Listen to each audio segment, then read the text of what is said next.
Hi, it's Susan Brewer. Just wanted to check in with you with some very, very, very important info.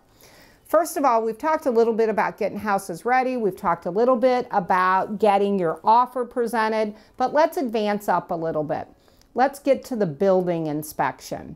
Now, I've had a couple of situations in the last few weeks that really the buyer and the seller needs to take notes on. So, you get through your negotiations of your contract, and then the next step truly is to get a professional inspector in there to take a look at the house and really give you some tips, suggestions, but also see if there's any defects that we really need to address. So, how do we pick an inspector? Who do we pick? What credentials do we look at? One thing that you really want to look at is some documentation from them ahead of time of what are they liable for. Example, what if they miss something huge and you move in and this becomes a very, very serious and costly item? So what we need to do is take a look at, do they carry an insurance policy for failure to find something? If they do, how does that policy work? If they don't, what are they saying in writing that they're going to do? Many inspectors might be smaller one-party inspectors, and they may say to you in their contract, if I miss something, I'm going to take care of it for you. So those are some details before you even get to the inspection that you really should do your due diligence on.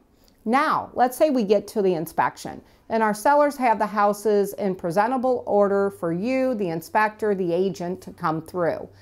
It should be as good, if not better, when you leave that house. So that means sometimes your agent and your people who might be with you, whether it be family members or that, if they open something, it should be returned to its status. If they pull up all the blinds, they move all the curtains, let's make sure that we are courteous to that seller and we get it back to the same condition it was. Couple of incidents, true live incidents, where the inspector is going through and they're checking every plug just to make sure everything's working, and they unplug a deep freeze. They unplug a wine cooler. Well, guess what? If that seller didn't catch that right away, they could be out for a whole freezer full of meat or some very expensive bottles of wine, which truly is a real fact that we've just worked with. So these inspectors, even though they're supposed to be very professional, very well adapted to going through a house, sometimes they'll be talking to you, showing you things, doing tips, and they'll just make a mistake.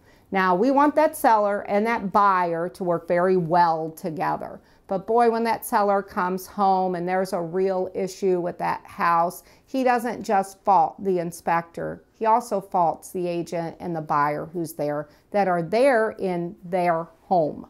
So let's make sure that we really focus. That's a very, very important day. Make sure you clear your schedules for it. Sellers, make sure you have your house presentable, ready to go, so that the inspector can get into the nooks and crannies of the basement and take a look. But buyers, make sure you understand, we know you enjoy being in that house, but we want to make sure that that seller feels comfortable that you're going to take the same pride of ownership as they have getting that house ready for you. If you have any questions, contact me direct. Thanks. Have a great day.